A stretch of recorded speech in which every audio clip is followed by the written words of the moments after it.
பொதுவாக ஜாதகத்தில் வந்து நல்ல கிரகம் கெட்ட கிரகம் கிடையாதும்மா. இயற்கை சுபர், இயற்கை அசுபர்னு சொல்லுவாங்க.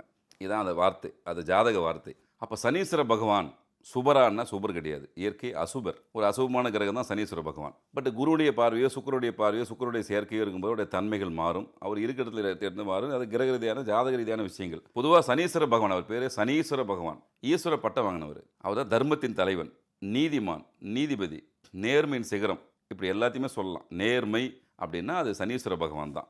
இறைவனே வந்து பயந்து போகிற காலம்லாம் உண்டுமா? சிவபெருமான் பிச்சை எடுத்ததுக்கு காரணமே யார்? சனீஸ்வர பகவான் தானே. காசில் பேர் பிச்சை எடுக்கிற அவசியம் என்ன இருக்குது? சனியுடைய பார்வை அந்தளவுக்கு வலிமையானது. இப்போ நம்ம குரு பகவானை சொல்லுவோம், குரு பார்க்க கோடி நன்மைன்னு சொல்லுவோம். அப்போ சனியினுடைய பார்வை நன்மையும் இருக்கும், துன்பமான விஷயம் இருக்கும். அப்போ அந்த காலகட்டம் தான் அவளை நிர்ணயிக்குது. அப்போது இறைவனே பயந்துருக்காரு, பிச்சை எடுத்திருக்காரு. சிவபெருமானே சனி பகவானுடைய பார்வையை பட்டு பிச்சாந்தேதேன்னு போயிருக்காரு. அப்போ எவ்வளோ வலிமையான ஒரு கிரகமாக இருக்கும் பாருங்கள் சனீஸ்வர பகவான். நீதிமான்.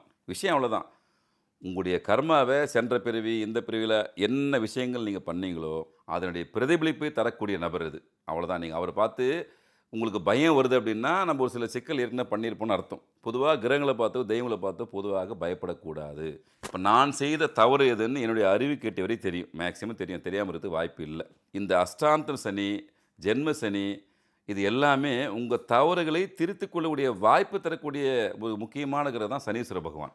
உங்களை நொந்து நூலாகிடுவாருன்னா அந்த எல்லை கொண்டு போவார். ஏன்னா மீண்டும் அது போன்ற நிலைக்கு நீங்கள் வரக்கூடாதுன்ற விஷயத்தை கால கண்ணாடி போல காண்பிக்கக்கூடிய ஒரு பகவான் தான் சனீஸ்வர பகவான். கண்டிப்பாக சார். அவரை பார்த்து பயப்படுறது உண்மையிலே தவறான விஷயம். பயப்பட தேவையில்லை.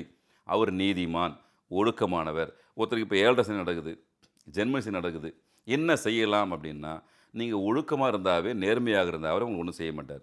தீபம் விளக்கேற்றும் எண்ணெய், ஒரு தெய்வீக அனுபவம்.